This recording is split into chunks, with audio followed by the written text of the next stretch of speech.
সকলকে শুভেচ্ছা ও অভিনন্দন জানিয়ে শুরু করছি আজকের আরেকটি নতুন ভিডিও।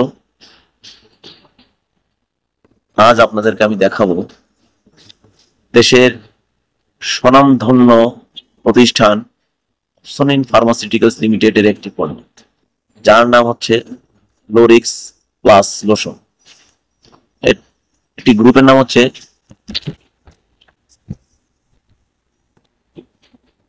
Permethrin plus প্রোটামিটন। এই লোশনটি কিভাবে ব্যবহার করতে হয় সেই ব্যবহারের পরিচিতি আপনাদের সামনে তুলে ধরব। কিছু নির্দেশনা আছে, যেমন এটি চুলকানি,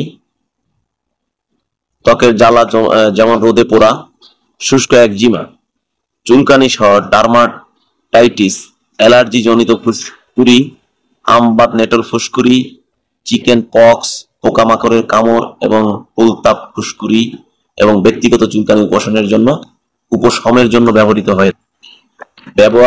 ব্যবহার বিধি, যেমন ওষুধের মাত্রা। এটি প্রাপ্তবয়স্কদের ক্ষেত্রে উষ্ণ গরম পানি দিয়ে গোসল করার পর ত্বক ভালোভাবে শুকিয়ে নিতে হবে এবং লোশন পুরোপুরি শরীরের পৃষ্ঠে, যেমন মুখ এবং মাথার ত্বক ব্যতীত এমন ভাবে ঘষতে হবে যতক্ষণ না পর্যন্ত সারা শরীরের লোশনটি অদৃশ্য না হয়। লোশনটি প্রতিদিন একবার, বিশেষত সন্ধ্যায়, মোট 3 থেকে 5 দিনের জন্য পুনরাবৃত্তি করা উচিত। ফলাফলের উপর ভিত্তি করে বিশেষভাবে এমন সাইটগুলিতে বিশেষভাবে মনোযোগ দেওয়া উচিত যেগুলি মাইট দ্বারা আক্রমণের জন্য বিশেষভাবে সংবেদনশীল, যেমন আন্তঃডিজিটাল স্পেস, কবজি, বগল এবং যৌনাঙ্গ। যেখানে পুঁজ তৈরি হয় সেগুলিকে এই লোশন দিয়ে ঢেকে দেওয়া উচিত। চিকিৎসা চলাকালীন সময়ে রোগী পরবর্তী ব্যবহারে পুনরাবৃত্তি করার কিছুক্ষণ আগে গোসল করতে পারে। চিকিৎসা শেষ হওয়ার পরে বিছানার চাদর এবং আন্ডার ক্লোথিং পরিবর্তন করে ভালো করে গোসল করা উচিত। শিশুদের ক্ষেত্রে একই নিয়মে ব্যবহার করতে হবে, কিন্তু 2 বছরের কম বয়সী শিশুদের ক্ষেত্রে দিনে একবারে বেশি এই লোশন প্রয়োগ করা উচিত নয়। ব্যবহার করার সময় এমন ভাবে ব্যবহার করতে হবে যে লোশনটি ঘাড় হতে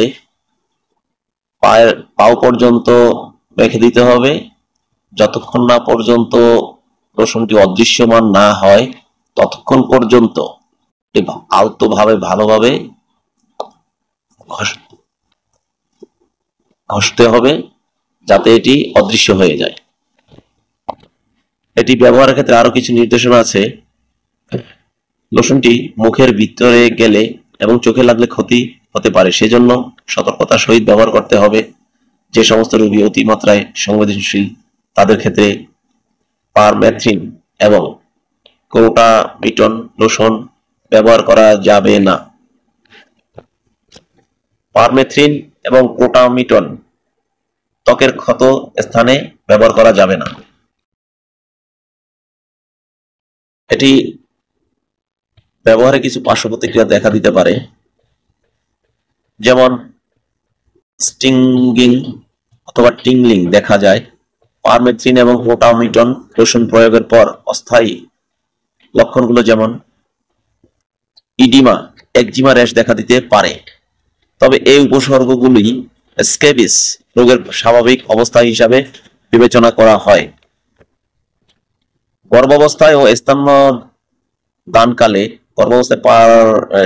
লোরিক্স প্লাস লোশন নিরাপত্তা মূল্যায়ন করার কোনো অভিজ্ঞতা নেই, তাই গর্ভাবস্থায়, বিশেষ করে প্রথম 3 মাসে এটি নির্দেশিত নয়। সক্রিয় পদার্থটি বুকের দুধে যায় কিনা তা জানা যায়নি। দুগ্ধদানকারী মায়েদের নিপলের এলাকায় এটি প্রয়োগ করা থেকে বিরত থাকা উচিত।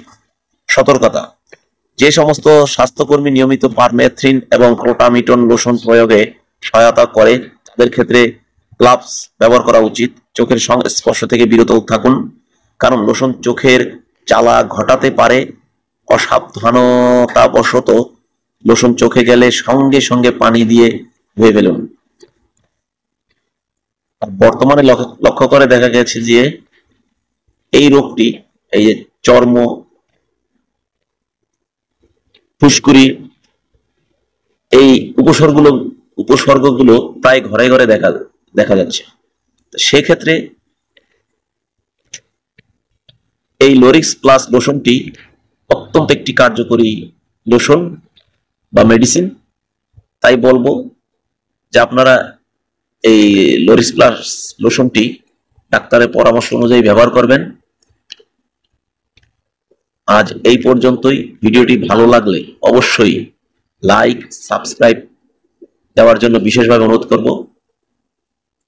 আজ এই পর্যন্ত। আল্লাহ হাফেজ।